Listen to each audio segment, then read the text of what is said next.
Good evening. Good evening. And welcome to episode 4 of Behind the Screens. I hope everyone's having a good evening. It's just a little after 11 o'clock in the UK, and I've been thoroughly enjoying the Olympics. And even though it's a bit inconvenient for timing, but they did make sure the triathlons were at an absolutely superb time for me. So that was very kind of them.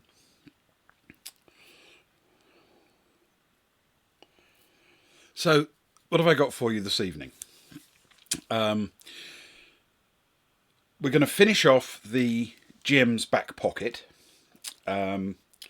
which essentially I've run out of all of the absolutely key things that I have to cover for the things that make a GM's life just easier.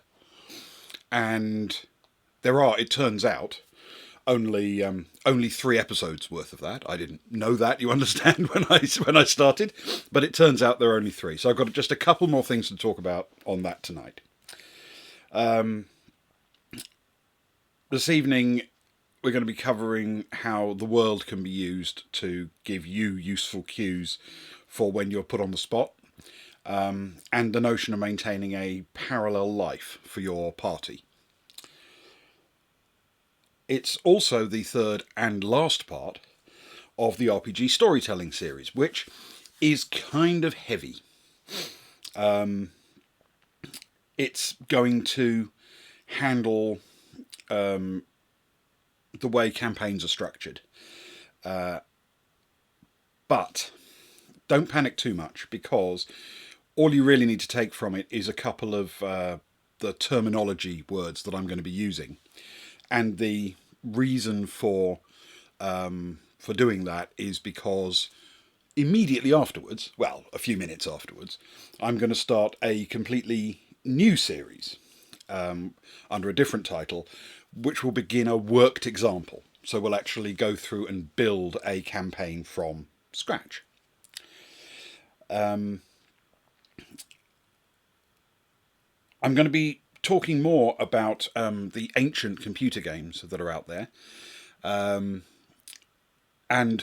TGPCITHOTU, which, if you remember from last week, is an acronym, not a Cthulhu villain. And I'm going to talk about another piece of software that was very instrumental and really led to quite significant changes and expansions in the way the concept of role-playing was played out on computer. I'm going to show you another piece of software, this time Dungeon Scroll. This is not a piece of software I use as much as RPG Map, but it's an absolutely cracking tool, and I think you might find it interesting as well. And along the way, I'm going to discuss the poetry of Robert Frost, the history of battleship design, and a little bit about Boustrophodon. Because I can't, for some reason, do anything without going through some little random diversions. I don't know, I think it's like a sickness that I have. Now, we are towards the end of our Summer of Love. So check out what's gone before on the VODs and what's still to come. And we're on Twitter at Boys Baltic for the latest updates.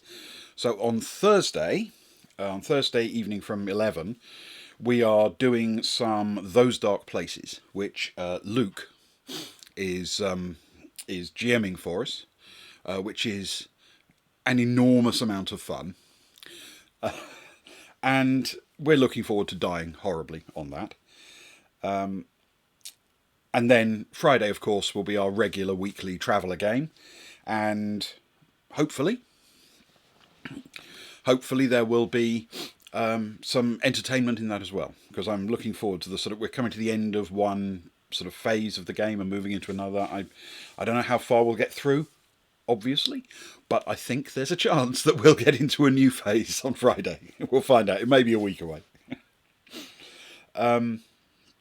So this week is your last opportunity, thanks to Summer of Love, to win prizes from our stream, at least for a while, and your last opportunity to see the adverts we're carrying for creators we like in the community, at least for the time being, unless we change our minds, of course, which we might well do. We're like random kittens bouncing off the furniture. It's a mess, frankly. We don't run this as a very professional operation. So in terms of our official planned things, tonight is the anti-penultimate event for the Summer of Love. That's the third last. You didn't need to actually know that, but I never get to use the word anti-penultimate, so I'm choosing it tonight. So, welcome to the stream. Thank you for joining me, whether live or by VOD. As always, I'm very appreciative of any interest and any feedback you might have. So without further ado, it's probably time to begin.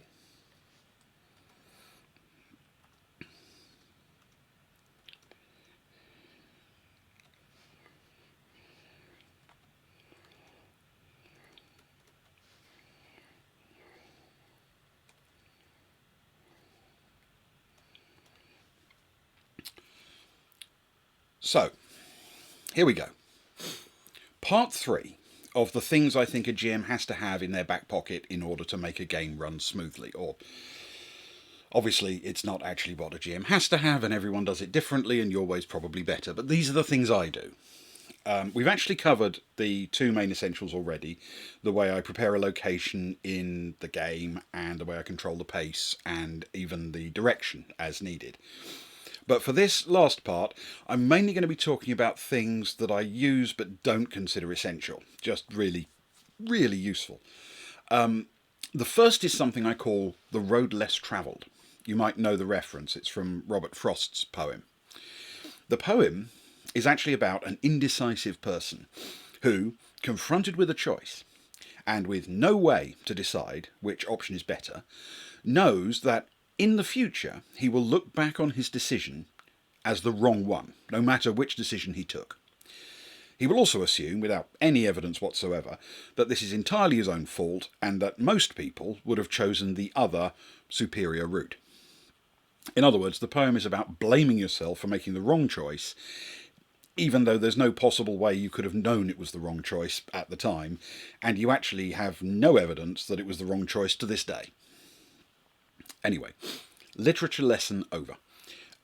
That's not the way I use it to mean exactly. I just didn't want to be accused of misrepresenting one of the world's most famous poems. So returning to the actual point, I use it to mean something much simpler because Robert Frost was much smarter than I am. This is what it means for me. There's always a parallel option. All the time your players can choose to follow the main plot, or they can decide to move in a different direction and do something else. They'll insist on that flexibility anyway, no matter what you do. So you might as well lean into it. And you need to create, therefore, a parallel narrative that has no importance or meaning whatsoever for the main plot. But the players can go and do it whenever they want. It adds a great deal of depth to the universe, like a texture or background that exists everywhere, but you don't need to create individually for each new place the party visits. Now, I'm very lucky in this regard because my current campaign My players enthusiastically build these entirely on their own as part of the role-playing they enjoy. They go off on these diversions literally just on their own, no prompting from me whatsoever. I really had to do very little, but I'm not above taking credit for it. So as Traveller is my main game, let me give you the sort of classic example. Trading. It's actually just as viable in D&D and most other games. It's like a mini game that the characters can play whenever they want. And all you have to do is provide an occasional NPC or a location, and they can be pretty generic. There are other similar options. Give them some sightseeing to do, so they can travel around the universe looking for the local equivalent of the 7 wonders of the world, for example. Give them a side quest that has a long story, like finding the family of a friendly character who got separated. You know, this kind of thing. And here's where the Frost thing pays off. If they got into that side quest, they'll start to feel like they're missing out if they don't follow it for a while. But they'll also know that when the chips are down, it's time to hit the main plot hard and ignore any of these trivial distractions. I think they're very useful. I think they can add a lot, actually, to the depth that your characters have, and therefore the depth your players will enjoy. And believe it or not, that leaves me with just one remaining trick up my sleeve. And it's not exactly what you think. It's called mapping. And I'm a big believer in mapping. In my head, that probably sounded more momentous. But bear with me, though, because I'm not actually talking about location maps that the players can move across, you know, battle maps, combat maps, the layout of a bar or a hotel or a house. I'm actually talking about something a little bit different. When I want to think about how I'll represent the world to my players, I need a map. It can be a very simple one or quite complex, but there are many things you can only grasp once you have a sense of where things are.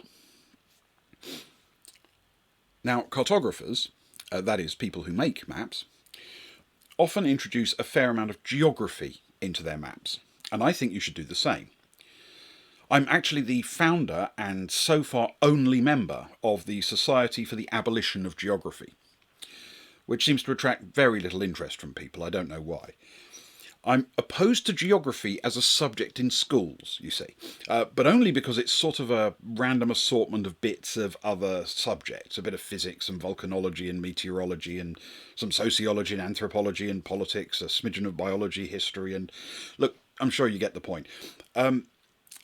For now, we'll use geography as I generally mean it, not the way school teachers mean it, as a way to describe all of the things that can sensibly be added to a map and make your universe more complex and more complete. So you start with a map, and you put some mountains on it, some rivers, forests, as needed.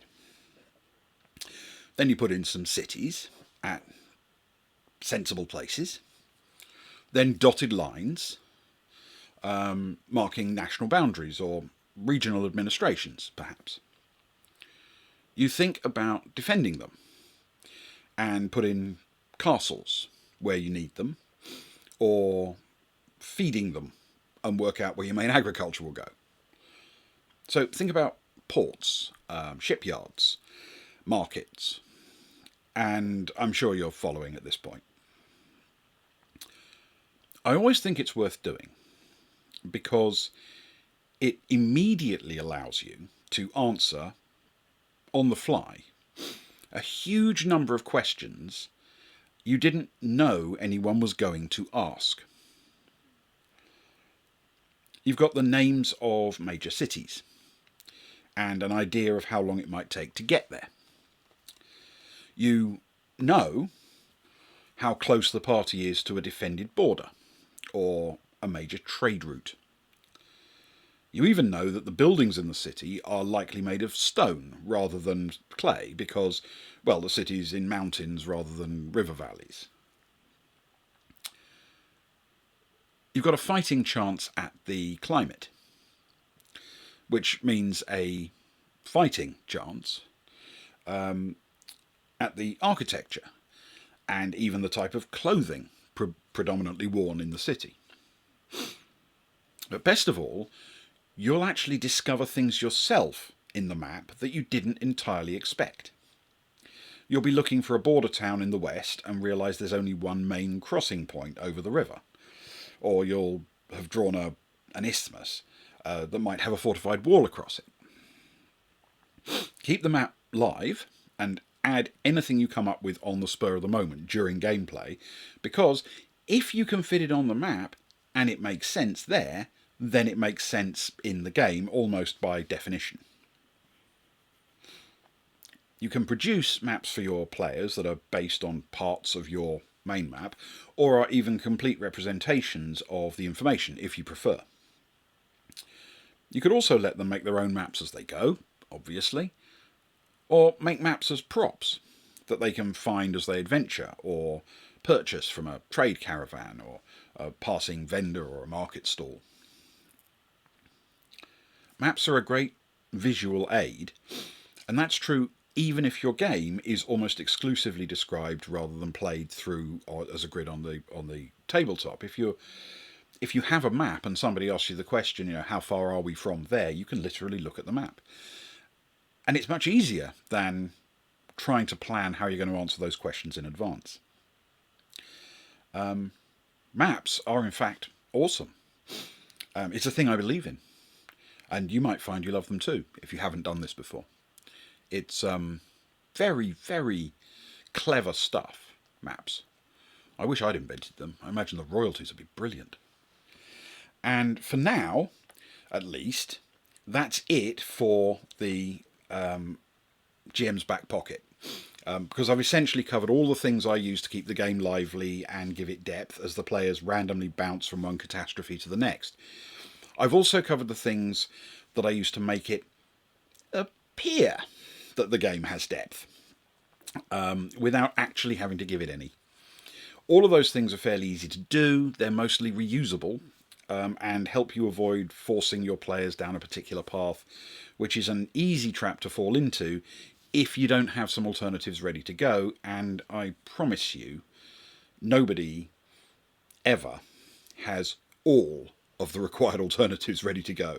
No matter how prepared you think you are, your players will mess you about. They will change on the spur of the moment to something you never thought would happen. So that's it for GM's Back Pocket, Part 3 and the entire series. Moving on.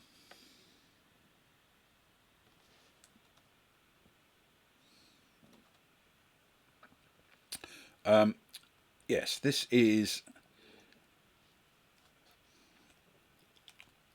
the third and final part. Again, we're doing a lot of final parts tonight for some reason. I don't know exactly why. This is the third and final part of RPG storytelling, which is... It wasn't exactly how I intended it to go when I started, but it's turned into kind of the theory part of how to write adventures and campaigns. And this is the last of those bits. Before we start looking at some examples of how to write a good framework narrative. So, before we press on, a quick recap. There are 5 steps in a traditional story. Meet, derail, complicate, resolve, and aftermath. Because you're not in control of the actual narrative, merely the setting and the wrapper for one, you need to make sure that everything has multiple outcomes. You don't need to provide an actual route through that the players can follow, but you need the outcomes arranged to appropriately reward the players based on how well they plan or how well they roll. Believe it or not, that's basically what I covered in the first two parts. I mean, I did it with some maths and, a bit more words. Quite a lot more words. But that's basically the first two parts. So now we're going to cover the big news about writing for tabletop RPGs. You see, there are two things that differentiate RPG storytelling from, say, a movie or a novel. The minor and trivial and unimportant one is that there's almost no first or third act. So the derailing event might be barely noticed. The meat of the aftermath could easily be a monologue, just delivered by the GM at the end. In other words, almost everything is in the complication part of the story, with occasional bits of resolution. That's largely all you get. But that's the trivial difference. Here's the really big difference. In an RPG, the writer, and the GM by extension, isn't actually writing the story. The GM sets up the framework, but then the players, with a fair amount of help, admittedly, write the actual tale. If you remember part 1, the reason for that should be instantly obvious, but just in case, I'll tell you. It's because stories are about people, and the most important characters, the heroes, the protagonists, are under the control of the people on the other side of the table. Yes. Them. Okay, so here's where it helps a bit if you've ever tried to write a screenplay, even if you haven't succeeded very well. First-time screenwriters often spend quite a lot of time worrying about how a scene should be described, down to the colour of the lighting and the blocking angles. They worry about how shots should be chopped up to build a montage or a visual joke, and they even obsess over spelling. And then they hand their screenplay to a director, and he or she cheerfully decides how it will look, how to break the shots down, changes half the dialogue, deletes one character, adds another, even the spelling, that last bastion of control the writer theoretically has. Well, it turns out you can't tell the difference between there, and there when the lines are spoken. As you've just heard, in fact. Which of those three was the one where I said there? And which there am I asking you to find? Okay, this joke is only funny for me because I can see the script. Sorry. Screenwriters have to get used to the fact that movies are collaborative, and arguably the most important hand is the last one to have a go at the process, the editor. As the writer, you had the very first stab. It's a miracle if the finished film is even recognisable as the soaring epic you first wrote. So, being the alleged writer of an RPG is a lot like that. Someone once said that no battle plan survives contact with the enemy. Well, no RPG scenario survives contact with the players.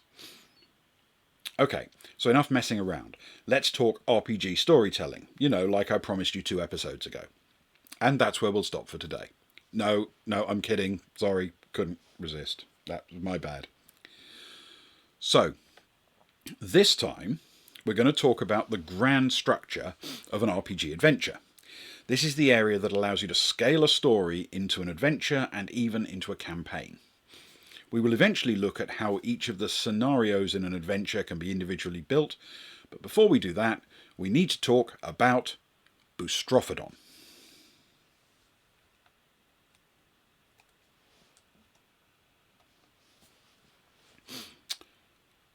We're going to imagine the theory that the story is kind of a line. For our purposes, it could run from left to right, but if you're from the Middle East, feel free to make it run from right to left. Hell, I'm not that wedded to the direction, as you'll see, because in a moment, it's going to go all Boostrophodon. If you don't already know what Boustrophodon is, that means you're never going to make it as a GM. Kidding, kidding. Almost nobody knows what it means, but we're going to do it anyway. A very simple story might just be one straight line. These are fairly typical for one-shots and basic scenarios. And even as the players assemble, players assemble, they know this is a one-shot. They know it's very quick, very simple encounter.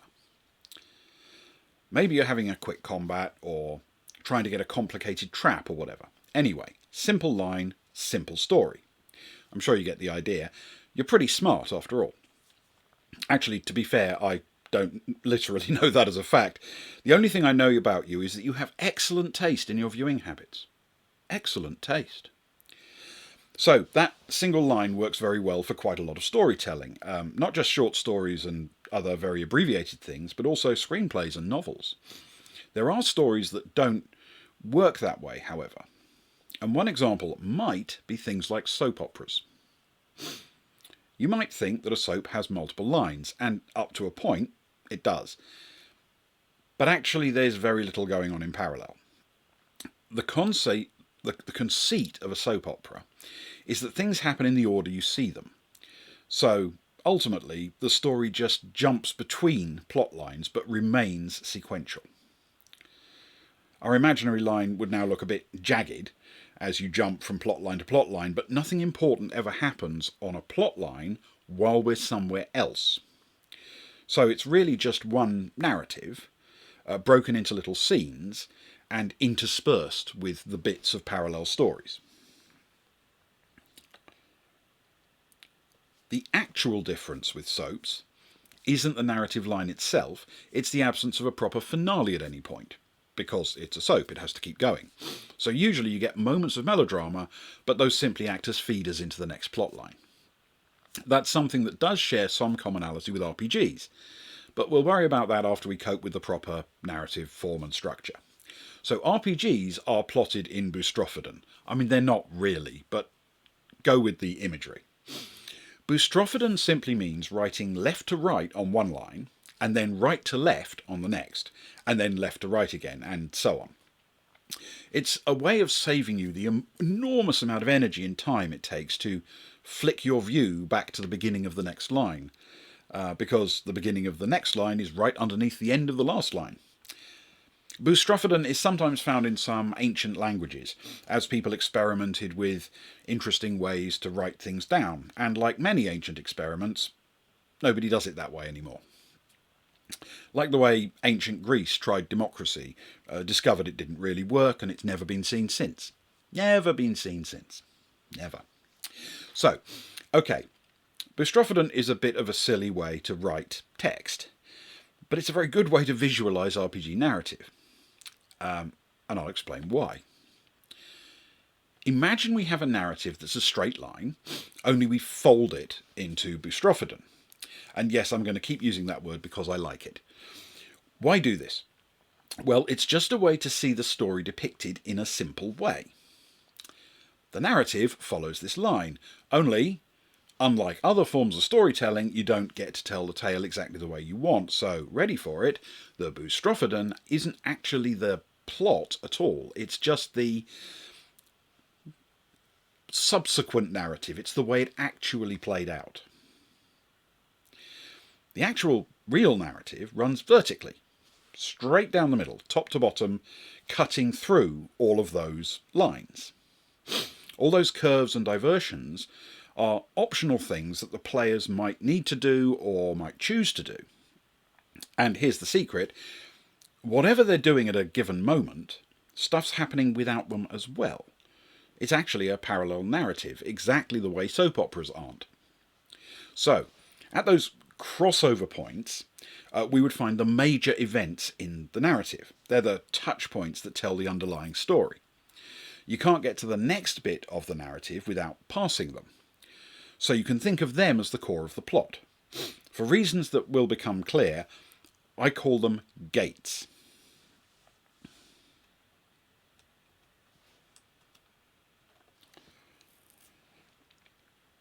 Gates are the moments where your story goes from complication to resolution.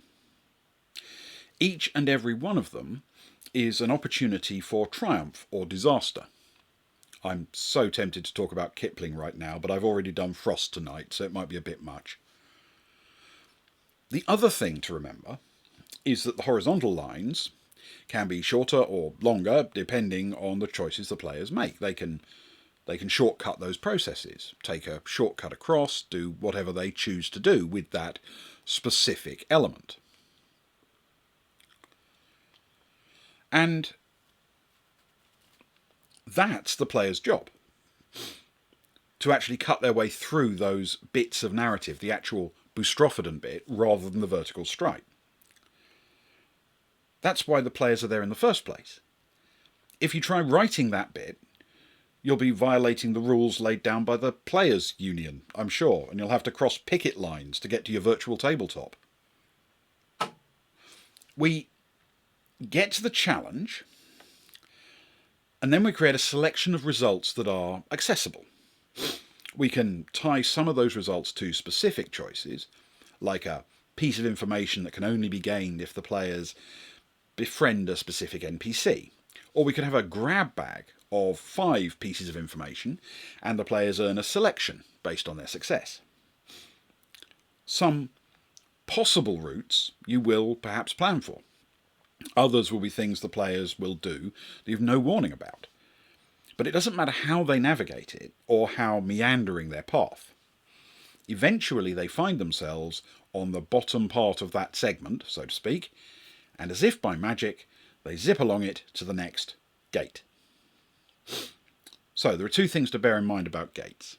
The first is there's always another sort of virtual scene which is playing out for the NPCs. And they're on their own missions or their own objectives. The players don't see that one happening because they're not on it, but they might hear about it later or scry onto it with magic or all sorts of things. And second, remember players do retain the right to skip the whole scene entirely if they want to. They can head straight down the straight narrative line towards the gate. And if they do that, they still have to pass the gate. And if you don't want them to skip that, you can close the gate. If the gate is closed, they might have to go back and do a bit of the scene in order to get the relevant information done to open the gate. But if they're open, however, the narrative is advanced merely by what happens at the gate. The scene was optional, but hopefully helpful, providing additional information or tools to make the gate a less daunting proposition. So the gate has 2 really important features, and this is really the bit you just have to remember from all of this. The first you already know. It might be open or it might be closed, maybe guarded by a gatekeeper of some form. But the second is an important concept in many narrative things. If you cast your mind back to the last episode, you'll remember I told you that the 3rd act is interchangeable. Actually, I think that was 2 episodes ago. You can win or lose, succeed or fail, and the story has to allow you to do that without it making no sense for the story that went before. And that's true. So each gate is a point where you can succeed or fail. Well, almost true, but it's actually even more than that. Your party can succeed or fail at any point during the individual adventures. In fact, they should be doing those things. Each adventure should be made of countless little decisions and results and victories and defeats.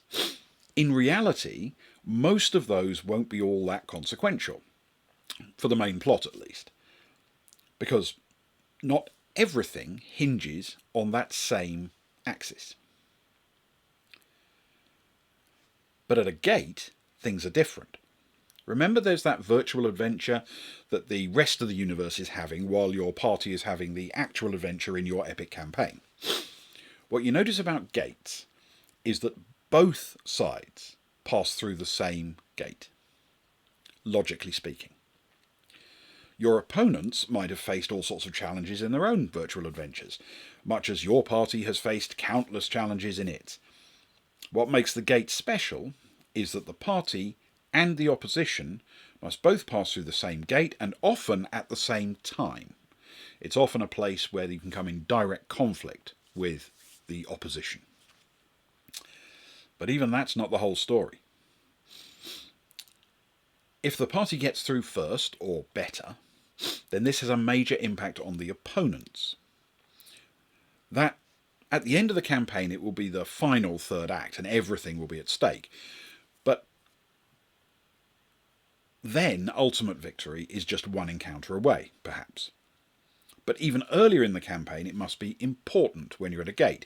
It must be consequential. So it's not just a point where the party can succeed or fail, it's a place where, if the party succeeds, their opponents fail, and if the party fails, their opponents succeed. It's an axis, a fulcrum, on which the entire narrative hinges.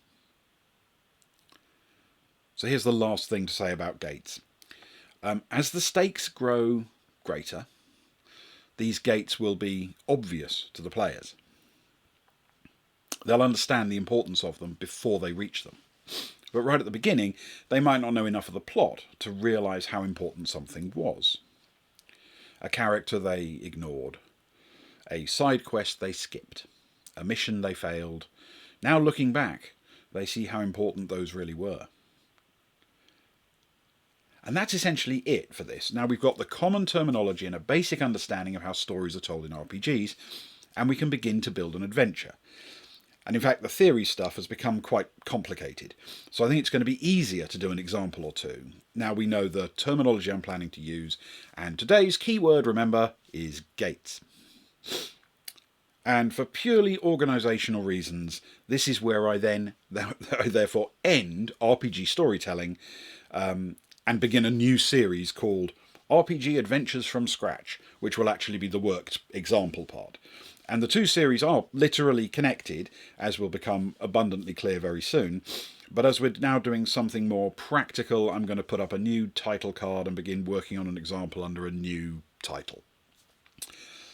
I'm going to do something else for a bit first, to give you a few minutes to recover from all the times I said gate.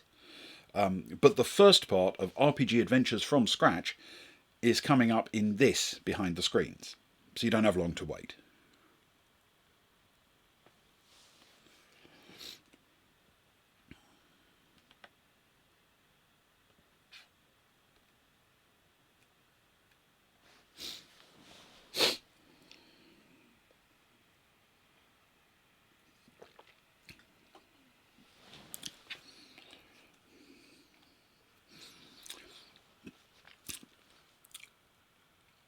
Last time I talked about text adventures. Text adventures were a way to allow people to play some aspect of a role-playing game, sure enough, but they weren't actually the only attempt to do that. And I'm going to explain another one of those attempts, because I enjoy my diversions, by talking about battleships. Not the game, nor the movie, the actual battleships. One of the most influential ship designs in all of human history was the battleship HMS Dreadnought. At the time she was launched, very early in the 20th century, there were lots of battleships already afloat. They were sailing majestically around the world, because back then, the way navies determined their relative strength was mainly down to how many battleships they had.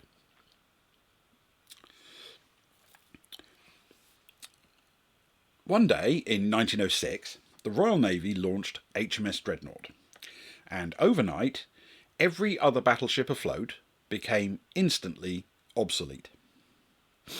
She had a large number of big guns, instead of a mixture of big and medium-sized ones, and she had steam turbine propulsion, making her faster than any other battleship. Add that to her heavy armour, and there simply wasn't a ship afloat that could realistically defeat her.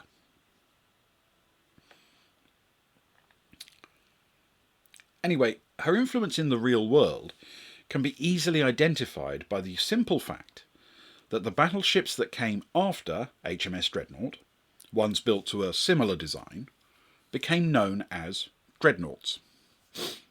Even more telling, because the generic term battleship applied to both the older design and the dreadnoughts, Those older designs became known as pre-dreadnoughts.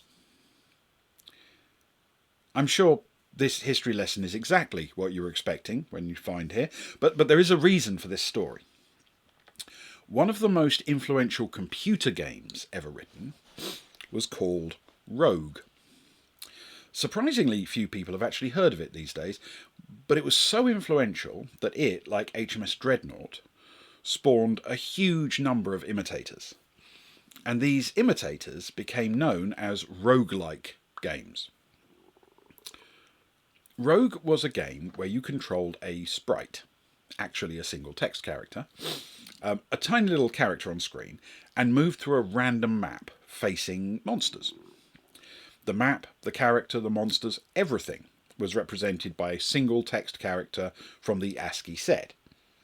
And this meant that your little character moved around the screen and bumped into other things. Walls, quite frequently. You moved your character around, fighting any of the 26 different monsters as you descended through the dungeon in search of the Amulet of Yendor. The fact that there were 26 different monsters was not a coincidence. Monsters were represented by capital letters, and there were 26 available. So, Usborne Publishing, the greatest publishing company in the history of the universe, if you will remember from last time, was renowned for publishing these amazing practical computer books for children in the 1980s. We've already discussed my personal favourite of those books, the Adventure Programs one, that taught people how to design their own text adventures. But there was another that was almost as amazing. It was called Write Your Own Fantasy Games. Fantasy games took you through writing a roguelike game. It actually took you through writing an editor for building your game, and then an engine for playing it. Something I remember I thought was amazingly sophisticated at the time, and was obviously driven by the very limited memory in the microcomputers of the day.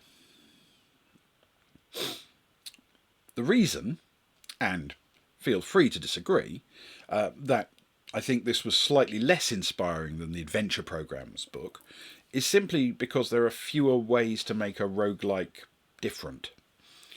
Fewer things you could do to develop a completely new game that was unlike anything that you'd seen before, and unlike the one that came laid out in the book for you.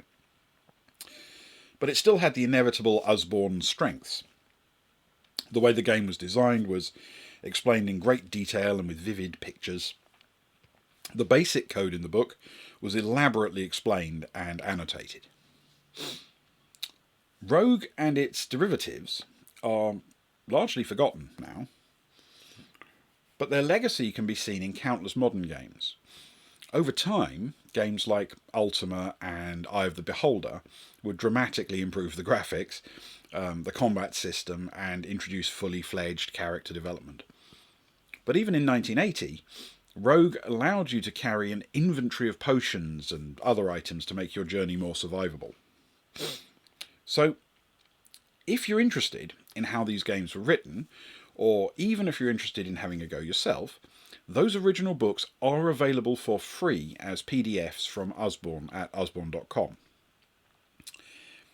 And if you want to show them some love, and I think you could, think about buying a copy of their new Choose Your Fate style adventure book for the child in your life or the one hiding inside yourself. And next time on this sort of random history of things series, I'm going to finally stop talking about Usborne Publishing. I'm probably going to finally stop talking about Usborne Publishing. And I'm going to talk about how the various early attempts at computer RPGs slowly converged. Actually, before I go, just a weird little loop back, one of these amazing things. The Amulet of Yendor, this is the trophy you got if you completed Rogue, got its name because Yendor is Rodney spelt backwards. And the Royal Navy launched a dreadnought battleship called HMS Rodney, 20 years after HMS Dreadnought. There are some weird coincidences in life, aren't there?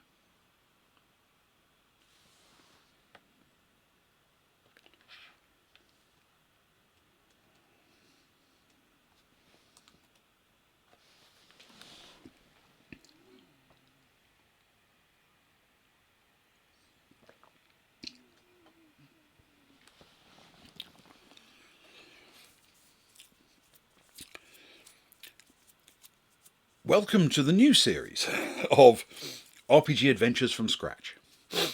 What I'm going to do with this part of behind the screens, is show how I build an RPG adventure, starting literally with a blank sheet of paper.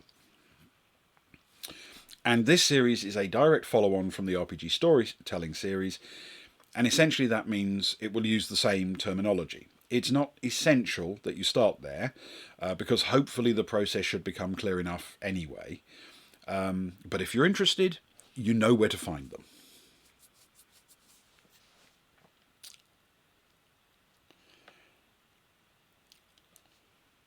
Today we're going to cover the underlying story, the background against which the campaign takes place. And remember, this is just a specific example campaign. This isn't theory, this is an actual practical example. So quite a lot of what we're going to cover isn't actually relevant to the structure of the scenarios we're going to build.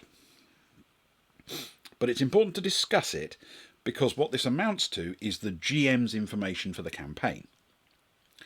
When we build individual scenarios, we'll only use the pieces of the story that are relevant, but if the GM doesn't know the whole tale, there's no way they can provide sensible answers when the players do something even slightly different from expectations. And they're players, so they will. Our adventure, just because it's not my regular beat, is going to be sort of a cyberpunk thriller tale. Fairly generic in nature, adaptable to whatever universe your cyberpunk game happens to be.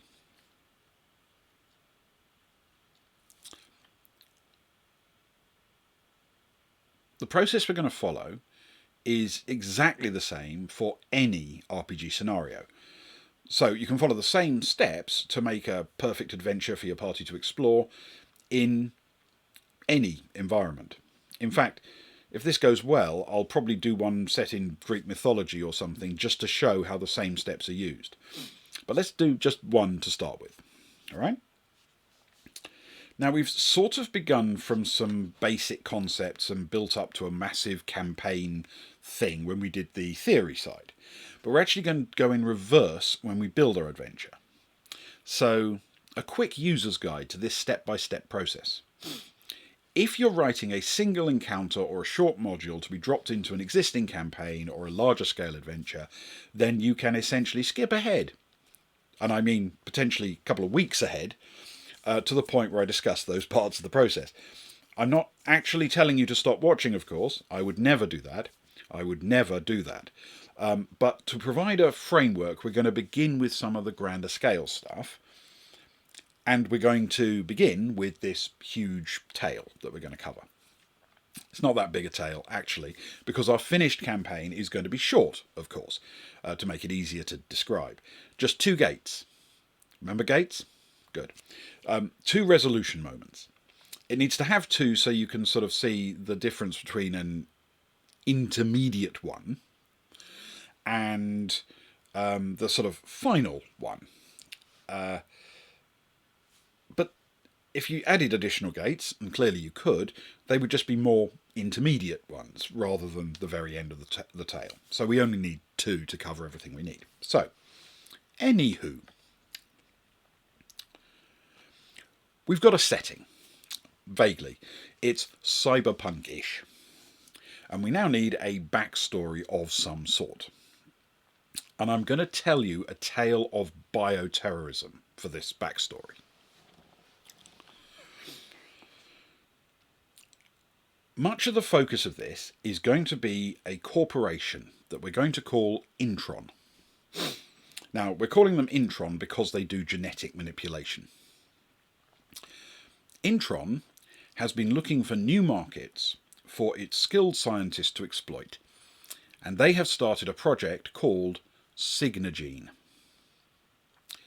Now, Signagene is a system whereby genetic markers will be inserted into the genome of individuals, and these markers will code for the production of proteins in the body, like genes always do, or practically always do. And on this occasion, these genes will be able to make the body produce small proteins that will be released into the blood of anyone modified in this way. So you can do a very fast blood test to identify if someone has been modified in this way, and here's the clever part, there are essentially an infinite number of these special genes that can code for an infinite number of different small proteins. So you can get all of your employees, if you're an evil corporate, genetically altered, so their blood controls such things as their access to a building or to a computer system. Your particular combination of proteins will be specific to your contract with Intron. So one gene will no doubt identify your corporation, and another will be unique to the individual person, like a user account number or name. The scanner works, the way you test the person, by taking a sample of blood and testing it with a bunch of potential locks for your key. These are complementary proteins that will bind to your proteins, and the ones that clump together are the ones that you have. And they can be easily identified because they might, for example, fluoresce at a specific wavelength or have a specific mass attached to them. Biochemistry. It doesn't matter how that works for our purposes. Your lock protein can be whatever you need to uniquely identify the specific keys held in your blood. It's a brilliant system that will only allow a person access to sensitive information if they are appropriately genetically modified. And they are also, alive. In the sense that a living body part has to be put in the scanner, blood drawn at that moment, and tested immediately. True biometric security. What could possibly go wrong? Well, that's up to the writer, of course. But think about everything I've given you so far. Now imagine a few things that could go wrong. First, we've got a perfect, provably unique identity. So if somebody could somehow get the right genes and put them in, then they would be literally indistinguishable from the person they were imitating, at least to the security systems. That's a very powerful form of identity theft. Then, if you can make a tool that could uniquely identify someone in a little scanner, you could do the same thing for any other reason, right? How secure do you think Intron keeps their laboratory? How carefully protected are the scanners? More importantly, is there a way to use the technology for evil on a mass scale? Now, some of what I've told you so far will be for the players to learn as they go through the adventure, but now we get to the stuff that's really secret and must not be revealed until they earn it. There's a terrorist organisation opposed to the power of the corporates, and they are trying to cause a massive problem for a company they hate. It could be Intron or another company entirely, but for now, we'll assume that Intron uses their technology for their own employees and that they are the target of the terrorists. In this context, when I say terrorists, I'm referring only to the way they conduct themselves, with violence, intimidation, terror. I'm absolutely not implying that they are necessarily the bad guys in any more philosophical sense. The corporates may, in fact, be the bad guys. Probably are the bad guys. Everybody may be bad guys. It is cyberpunk, after all. So our terrorists, they call themselves Free From Fear, have managed to take on a few little pieces of Intron technology, and they are planning a very large demonstration indeed. Before the campaign starts, Free From Fear, or F3, as I'm going to call them from now on, have just carried out an audacious raid to break into a corporate Intron office. It wasn't the main HQ, just one of many smaller offices serving their customers and acting as a base for sales, marketing and technical personnel.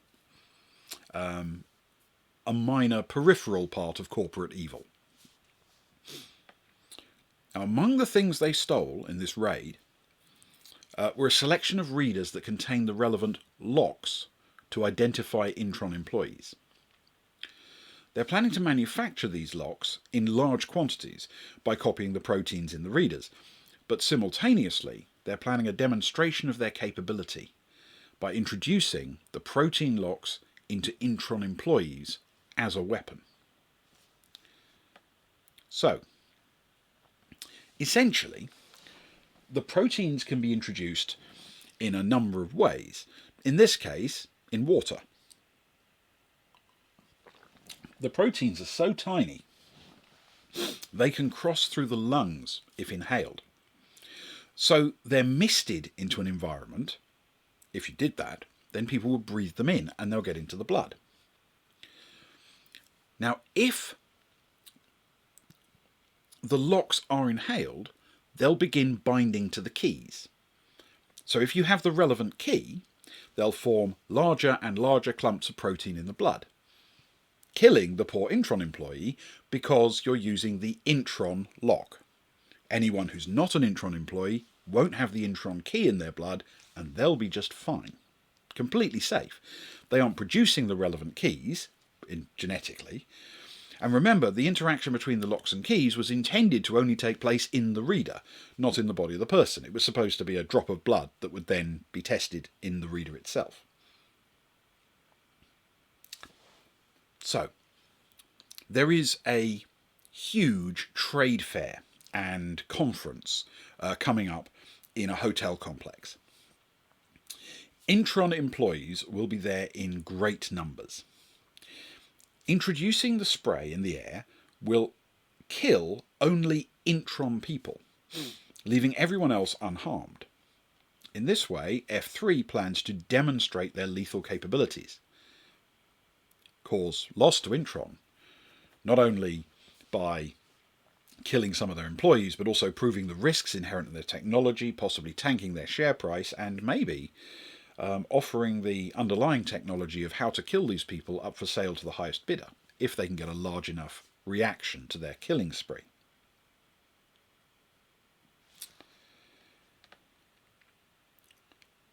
So that's the background for the GM only.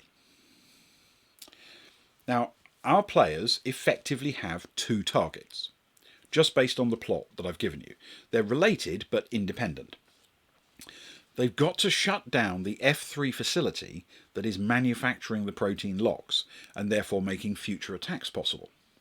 But they also have to stop the terrorist attack at the convention, which can go ahead using the protein locks that they already have, that they stole in their raid. Now, at the very beginning, our player characters are recruited by Intron to investigate the break-in at their facility. Internal Intron people could theoretically be used, but Intron's kind of worked out the potential danger, and they know their own staff could easily be killed if the protein locks were unleashed upon them.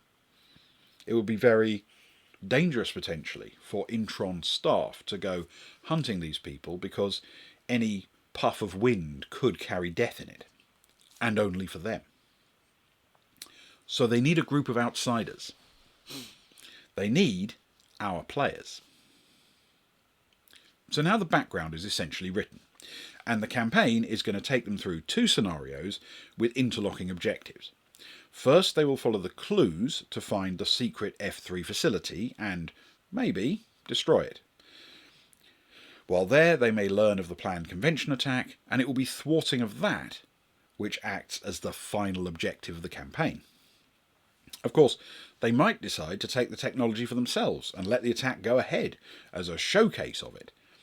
So we need to allow that, or any other strategic decision they make, to play out in the game. So that's where I'm going to call this first episode, because what I've given you here is the starting narrative that we're going to turn into an RPG campaign. And so next time I'll go through building the first of those scenarios with an appropriate gate at the end and show how it's sort of structured. Because I think you'll find that quite interesting. And again, everything I'm doing is completely generic with this series. You could follow exactly this story or any related story and break it down exactly the same way.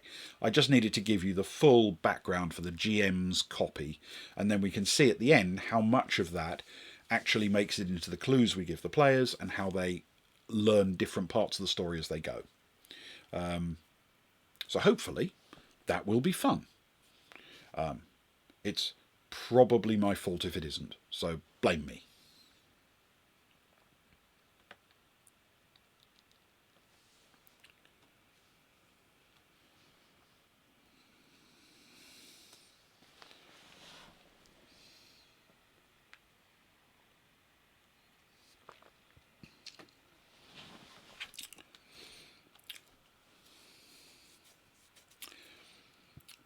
So last up tonight, the very last thing I'm going to show you.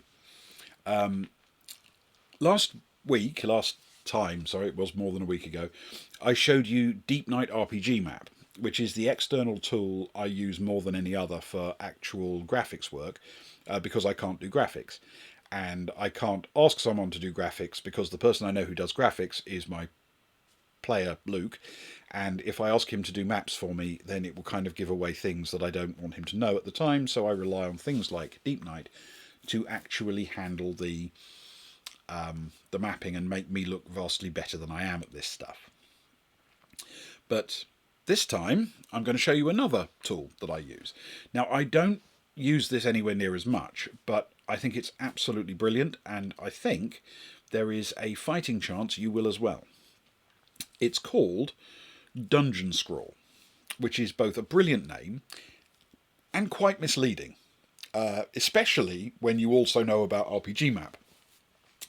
Because RPG Map is actually a program that fills a space with things that wouldn't appear on a map, like trees and tables and carpets and lights, while Dungeon Scrawl is actually used for making maps, or at least plans. Anyway, don't worry, I'll go back to talking about Robert Frost next time. Dungeon Scrawl is a remarkably brilliant piece of software, and if you'll bear with me, I'm going to just give you a little brief tour of it, at least as far as I know my way through.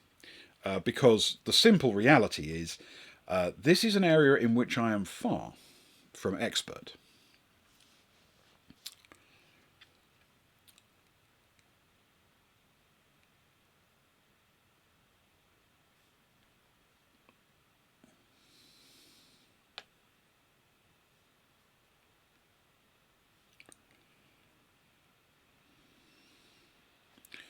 So, at the beginning, you get a grid.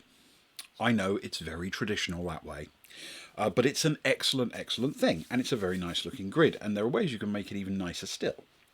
And then down the left here, you have a series of tools that you can use to build specific things. So, and I will probably get this horribly wrong, so just, bear with me and allow for the fact that I'm completely incompetent, and it is absolutely not the fault of the tool.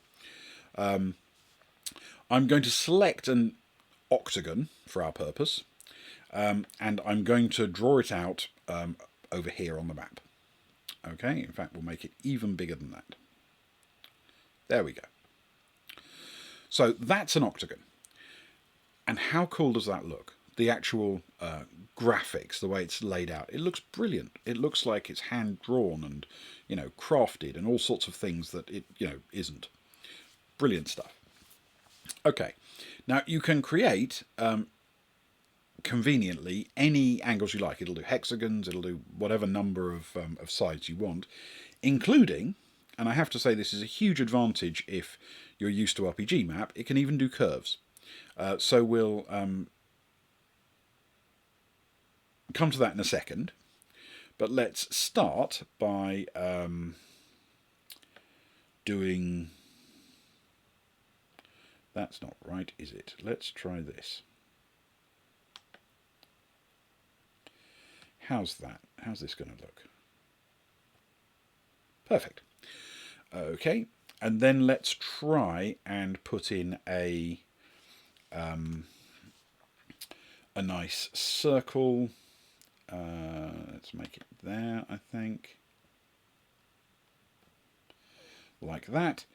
And then if we go down here, for example, we can put in a door, and then over here another door.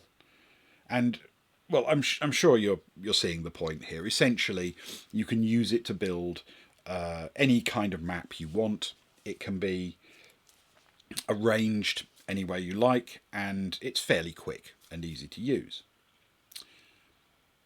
But actually, there's some kind of really clever stuff that they've done with it.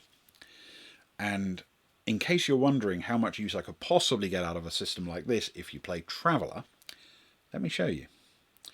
You see, up in here, there are a whole series of what they call presets. Now, I'm not sort of going to draw these things specifically, but I'm just going to show you a few of the example presets that they have built. So you can design it like this, which looks a little bit different, like a sort of standalone castle tower or whatever. Well, that's true. And there's 3D isometric versions and all sorts of other things. But if you're interested in a science fiction game like Traveller, take a look at this. There's a preset for designing multiple layers which allow you to put a sort of outline shape based below it, and then over it the interior structure of your starship. And that's pretty good, actually. But there are other things you can do. You see, once you've decided on your preset, you can also decide on your style. You can choose basically a colour scheme, and there's a lovely classic one here for Dungeons and Dragons. If you remember the original Dungeons and Dragons modules with their pale blue and white plans, you can do it exactly in that style, which I think is fantastic. It's a real treat to be able to recreate those things for pure nostalgia reasons. But imagine, for the sake of argument, you actually were applying a spaceship design. Now, it's entirely possible I'm alone in this, but I think that looks absolutely awesome. Just tremendously cool as a graphic. And it's just applying a preset to an existing design. So theoretically, you could say, no, actually, I want this design in classic Dungeons and Dragons mode. Like that. Which, let's face it, is weird. But kind of fun. Or you could preset it to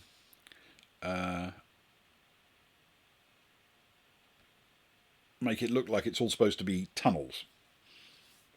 Like that. Which does have the slightly unfortunate side effect of making your spaceship look furry. Which I think is a weakness. But the basics of it are intended to be entirely flexible, and you can add in your own preset designs, and you can build your own layers, and you can make it as complicated and sophisticated as you want. And seriously, I think it is capable of producing these amazing printed maps, and particularly if you're playing a less science fiction oriented one and you actually want furry spaceships, then this kind of thing can really provide the most amazing maps and plans that look like they were hand drawn on a scroll of paper, and that it is only through the application of a quill to vellum that you could produce anything like this. And yet, it's just a web page. So, to put it very simply, I'll just bring you back to this so you can see the URL. The site is dungeonscrawl.com. I think it's absolutely wonderful, and it is such a beautiful, beautiful thing that even I can do with my complete absence of artistic talent. And I'm wondering, is there a level of artistic talent that is less than zero? Is it possible to be negatively talented in something? Because clearly that is something I have managed to achieve. And the two tools I've talked about over this episode and the last one, RPG Map and Dungeon Scroll, they are tools that make me look vaguely competent when I'm really, really not. I'm not exaggerating here. So I think it actually might really be possible for anybody to make their maps and their designs look much better using that. And once again, of course, if you've got a virtual tabletop that you play on, whether you designed one from scratch, like I did for us, or whether you use a more commonly available commercial one, you can just import the graphic into that and use it as a battle map as well, obviously. But I think this one in particular makes very, very cool looking handouts and props, as well as being a useful mapping surface for gameplay.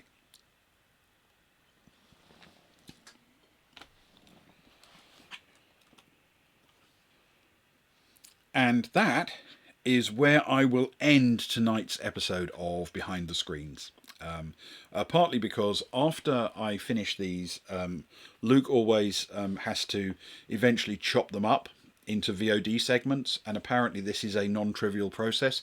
And he keeps telling me, I'm glad there were only 4 sections or 5 sections or whatever, and it didn't run to 8. So I'm feeling guilty enough about that I'm going to call it now. And we'll be back in a few weeks, I'm sure, to do at least the next part of the sort of gaming history series and the RPG Adventures from Scratch series, because I think actual content will really start to appear in episode 2 of that. Just a reminder, you can follow us on Twitter at Boys Baltic. If you enjoy the stream on Twitch, probably not for this perhaps, but for our gaming sessions and everything, please do think about subscribing. Subscribers get all sorts of cool things, and some of them are even physical cool things.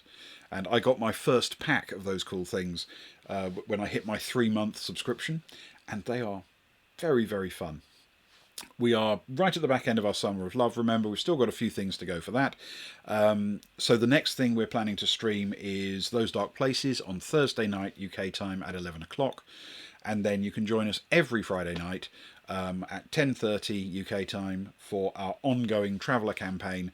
And closer we are getting to long games of space cricket, because space cricket is a thing that we absolutely need to do. So thank you very much. Once again, any feedback you have, of course, I'd love to hear. I hope you enjoyed it. I hope you got something out of it. And I hope I didn't ramble on so long that you got bored to tears. And I'll see you next time.